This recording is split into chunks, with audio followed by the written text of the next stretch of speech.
आज हम बात करेंगे नीट एग्जाम्स के बारे में या एंट्रेंस एग्जाम्स के बारे में। जैसे कि खबरों में चल रही है कि नीट एग्जाम्स के बारे में क्या क्या चल रहा है, कि पेपर उधर से उधर हो रहा है, बच्चे काफी सारे परेशान हो रहे हैं इस चक्कर में। तो इन चीजों को समझना बहुत जरूरी है। तो सबसे पहले हमें यह समझना है कि नीट एग्जाम की जरूरत ही क्यों पड़ी।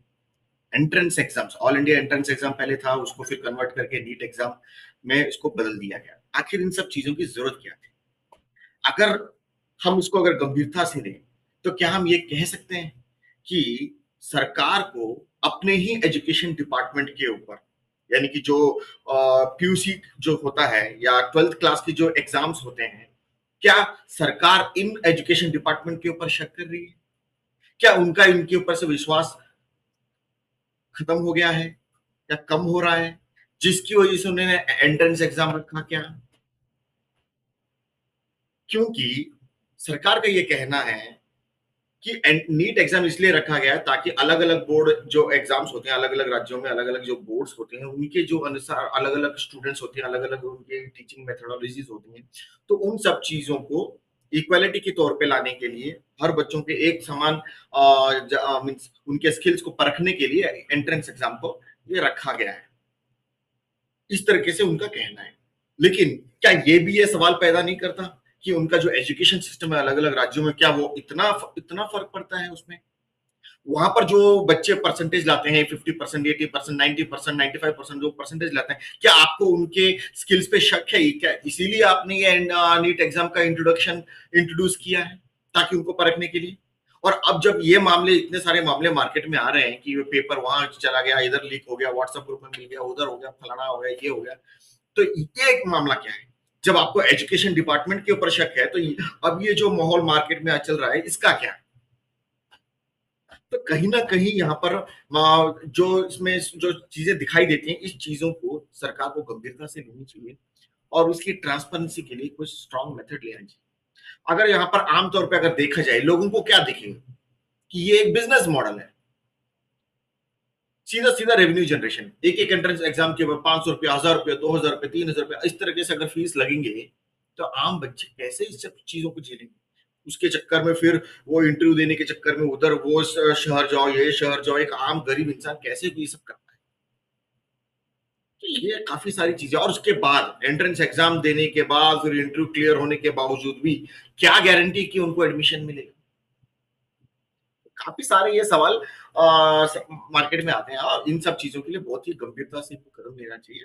अगर मैं सिंपल से, अगर मोटा मोटा, सरकार के पास बहुत सारे चीजें हैं कि पहली बात, जो ये जो शक है एजुकेशन डिपार्टमेंट के ऊपर और अब जो माहौल चल रहा है नीट एग्जाम्स के ऊपर, इसके ऊपर लेके लोग, सरकार को ठोस कदम उठाने चाहिए। सिंपल से तरीके हैं, चाहे तो वो ये बहुत सारे काम कर सकती है।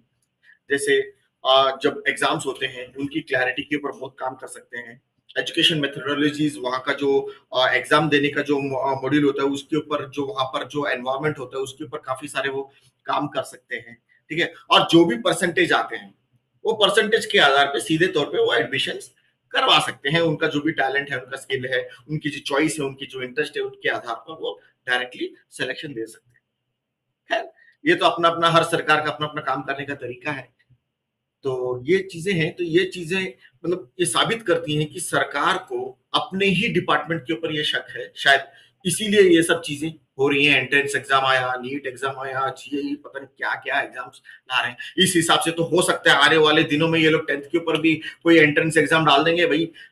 11वीं और 12वीं बच्चों को जो पढ़ाई, उनका जो स्ट्रीम मतलब चूज करना होता है 10वीं परीक्षा के बाद, कि उनको आर्ट्स में जाना है, साइंस में जाना है, कॉमर्स में जाना है, जो सिलेक्शन क्राइटेरिया होता है, तो 10th के बाद भी एक एंट्रेंस का एग्जाम डाल सकते हैं ये लोग, चाहे हाँ भाई ये एंट्रेंस एग्जाम्स के आधार पर आपको जो स्ट्रीम में एडमिशन लेना है, आप वो स्ट्रीम में एडमिशन आप ले सकते हैं। तो ये भी हो सकता है, बिजनेस मॉडल है भाई। 10th के बाद एंट्रेंस एग्जाम, फिर यूजी के बाद एंट्रेंस एग्जाम, फिर हो सके तो हर क्लास के बाद एक एंट्रेंस एग्जाम ही डाल दो भाई। बिजनेस मॉडल ही। वैसे भी आपने प्राइवेटेशन करके तो मार्केट में प्राइवेट सेक्टर तो बढ़ा ही दिया है। गवर्नमेंट स्कूल में तो वैसे ही बहुत कम बच्चे जाते हैं, जिनके पास मतलब जिनकी इनकम बहुत कम है या का ज्यादा नहीं कमा पाते हैं, वैसे लोग ही वहां पर बच्चों को एडमिशन कराते हैं। वैसे 70% मैक्सिमम लोग तो प्राइवेट सेक्टर के अंदर ही जाना चाहते हैं, क्योंकि वहां पर पढ़ाई की, एजुकेशन सेक्टर बेटर होने की जो उम्मीद होती है, उसके चक्कर में। तो उस हिसाब से जब बिजनेस मॉडल ही बना दिया है पूरे देश के अंदर एजुकेशन सिस्टम को, तो हर क्लास के बाद एंट्रेंस एग्जाम डाल दो। मान लो कोई बच्चा फर्स्ट स्टैंडर्ड पास होता है, फर्स्ट स्टैंडर्ड पास होने के बाद उसको एक एंट्रेंस एग्जाम देना होगा। अगर वो बच्चे एंट्रेंस एग्जाम क्लियर करते हैं तो सेकंड स्टैंडर्ड में उनको भर्ती दे दिया जाए, थर्ड स्टैंडर्ड में भर्ती दे दिया जाए। मतलब अलग अलग तरह के हर क्लास के बाद एक एंट्रेंस एग्जाम, उसमें भी सेलेक्ट, हाँ भी ये सब्जेक्ट पढ़ना है तो आपको इतने मार्क्स लाने हैं, ये सब्जेक्ट लाने। तो कहने का मतलब क्या है कि एजुकेशन मॉडल को बिजनेस मॉडल के साथ साथ एक मजाक भी बना दिया है कि फिलहाल की जो व्यवस्था है इसके अगर हिसाब से देखा जाए तो अब जनता तो सवाल उठाएगी और विरोध करेगी भी। अगर आप इसका एक नमूना देखना चाहते हैं तो अभी रिसेंटली एम.के. स्टैलिन जो तमिलनाडु के एक्स सीएम थे, उन्होंने भी इस मुद्दे पर काफी आवाज उठाई है कि ये जो नीट एग्जाम का जो सिस्टम है ये बैन होना चाहिए। तो इस पे भी काफी वहां पर उन्होंने एक रेवोल्यूशन, वहां पर मतलब काफी जोर शोर से उन्होंने काम शुरू किया हुआ है। और हम भी इस मुद्दे पर सहमत है कि ये जो एंट्रेंस एग्जाम का जो सिस्टम है ये बैन होना चाहिए और स्किल आधारित, टैलेंट आधारित जो बच्चे ग्रो होते हैं उसके आधार पर सिलेक्शन होना चाहिए। और एक जरूरी बात ये कहना था कि हमारे संविधान के अनुसार 14 साल तक के हर बच्चों को मुफ्त शिक्षा देने का प्रावधान है। उस चीज को भी इन सरकारों ने टर्म्स एंड कंडीशंस के साथ नया बदलाव किया। प्राइवेट स्कूलों के अंदर भी ये कानून एक्चुअली लागू होता है। अप टू 14 इयर्स एज, 14 साल तक के बच्चों के लिए शिक्षा मुफ्त होना चाहिए, चाहे वो गवर्नमेंट सेक्टर हो या प्राइवेट सेक्टर। लेकिन ज्यादातर ये जो इंस्टीट्यूट्स हैं वो किसके हैं? नेताओं के हैं। उन्होंने अपने फायदे के लिए प्राइवेट सेक्टर के अंदर आरटीई एक्ट लागू करवा दिया, जिसके अंदर कुछ परसेंटेज के बच्चों को, मेरे ख्याल से शायद 20-25% जो रिजर्वेशन कोटा आरटीई एक्ट के द्वारा बच्चों को फ्री शिक्षा का प्रावधान रख दिया और 70 रिमेनिंग परसेंटेज जो है वो पूरा बिजनेस मॉडल, ताकि उनका रेवेन्यू जनरेट हो सके। तो कहने का मतलब कहीं ना कहीं संविधान के साथ भी बहुत कुछ ऊपर नीचे हो रहा है इस देश में। और शिक्षा क्या सिर्फ बच्चों को ही होनी चाहिए, बड़ों को नहीं? आप इस मुद्दे में सोच के देखिए, क्योंकि काफी सारे बुजुर्ग हैं जो पुराने जमाने के पुराने ख्यालात के लोग हैं और कई कारणों की वजह से वो पढ़ लिख नहीं पाए। तो आज का ये जो जनरेशन है, इस जमाने में बिना एजुकेशन के जीना काफी मुश्किल। कुछ भी कार्रवाई करनी है, कुछ पेपर, कुछ आपको अधिकारियों के से मिलना है, कामकाज करवाना है, तो आपको पेपर का नॉलेज होना जरूरी है। फॉर्म भरना है, कागज एडमिशन करना है, एडमिशन के बाद कुछ कोई भी ट्रांसफर का काम होता है, कोर्ट कचहरी का काम होता है, या फिर अधिकारियों के पास, जिला अधिकारियों के पास, पंचायत ऑफिस के पास कोई भी कार्य को करने के लिए है, या आपको कोई काम करना होता है, खेती बाड़ी। आज की डेट में किसान जो है उनको भी अगर कुछ अपने फसलों को लेन देन करना है तो उनको भी कहते हैं ऑनलाइन डिजिटल एजुकेशन की जानकारी होना बहुत जरूरी है।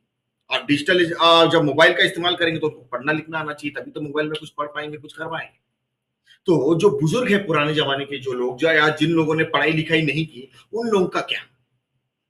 तो अगर वो मान लो कोई गरीब व्यक्ति है, बहुत सारे लोग हैं आज भी झोपड़ झुग्गियों में वो लोग रहते हैं, अगर उन लोगों को कुछ आगे बढ़ना है, उन लोगों को आज के जमाने में अगर जीना है, तो वो लोग पढ़ाई लिखाई कैसे करें?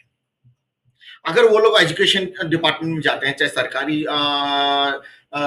एजुकेशन शिक्षा केंद्र हो या प्राइवेट एजुकेशन डिपार्टमेंट हो, वहां पर जाएंगे तो उनको फीस देना होगा। उनका तो एलिजिबिलिटी ही नहीं आएगी, एज एलिजिबिलिटी की अगर बात करें। तो ऐसे में सरकार के पास इसके लिए क्या प्रावधान है? तो कहीं ना कहीं सरकार को ऐसे चीजों पे भी बहुत गंभीरता से लेनी चाहिए। और जो बड़े बुजुर्ग हैं या बड़े लोग हैं, जो या जिन लोगों ने पढ़ाई लिखाई नहीं की, उन लोगों के लिए भी एजुकेशन की कोई व्यवस्था की जानी चाहिए। उसमें आज के डेट में ऑनलाइन एक्टिविटीज, मोबाइल ऑपरेटिंग है, छोटे मोटे वेबसाइट्स को कैसे ऑपरेट करते हैं, और ब्राउजिंग एंड ऑल, ये सारी चीजों की जानकारी इन बड़े लोगों को भी देने का एक प्रावधान एजुकेशन डिपार्टमेंट में होना चाहिए। पढ़ना लिखना आना चाहिए। हमारे देश की जो राष्ट्रभाषा है, जो हमारा संविधान कहता है कि पूरे देश में हिंदी भाषा का प्रचार होना चाहिए, तो हिंदी हिंदी पढ़ना लिखना आना चाहिए। उनको हिंदी की टाइपिंग स्किल्स होनी चाहिए। तो ये सब चीजों की जानकारी होनी चाहिए। और जो जिस राज्य से वो बिलोंग करते हैं, चाहे वो देश के किसी भी राज्य से बिलोंग करते हो, तो वहाँ की जो लोकल भाषा है उसके बारे में उनको जानकारी होनी चाहिए। तो उसके बारे में पढ़ाई लिखाई की जो व्यवस्था है वो व्यवस्था होनी चाहिए। तो कहने का मतलब क्या है कि एजुकेशन एक बहुत ही इम्पोर्टेंट क्षेत्र है जिससे लोग आगे बढ़ सकते हैं, समाज में जीने लायक योग्य रह सकते हैं और कुछ न कुछ कार्य गतिविधि करके आज अपना जीवन गुजारा कर सकते हैं। तो कहना education role plays very important role. तो मुझे लगता है कि ये जो आर्टिकल 21 के अंदर जो आरटीई एक्ट है इसको रद्द कर देना चाहिए और पूरे देश में हर व्यक्ति को कम से कम उम्र और अधिक से अधिक उम्र, किसी भी उम्र के हर व्यक्ति के लिए शिक्षा का प्रावधान एब्सोल्युटली मुफ्त होना चाहिए। शिक्षा का प्रावधान होना चाहिए, शिक्षा की फैसिलिटीज होनी चाहिए, हो सके तो हॉस्टल फैसिलिटी भी अगर दे दें तो ज्यादा बेहतर होगा। जब तक वो शिक्षा लेंगे तब तक वो हॉस्टल में रहें। जो कम उम्र के जो छोटे बच्चे हैं उन लोगों के लिए, खासकर बड़े लोगों के पास तो खैर घर जो भी है होता है और नहीं है तो भी उसके लिए भी अलग से प्रावधान होते हैं। तो ये एक बहुत जरूरी मुद्दा है कि ये नीट एग्जाम्स वगैरह को तो बैन करना ही चाहिए। उसके अलावा बड़े लोगों को भी शिक्षा का प्रावधान होना चाहिए ताकि वो आज के जनरेशन के साथ मैच कर सके। मुद्दों पे काम करने के लिए सरकार को संपर्क करें। आपके हर मुद्दे का हल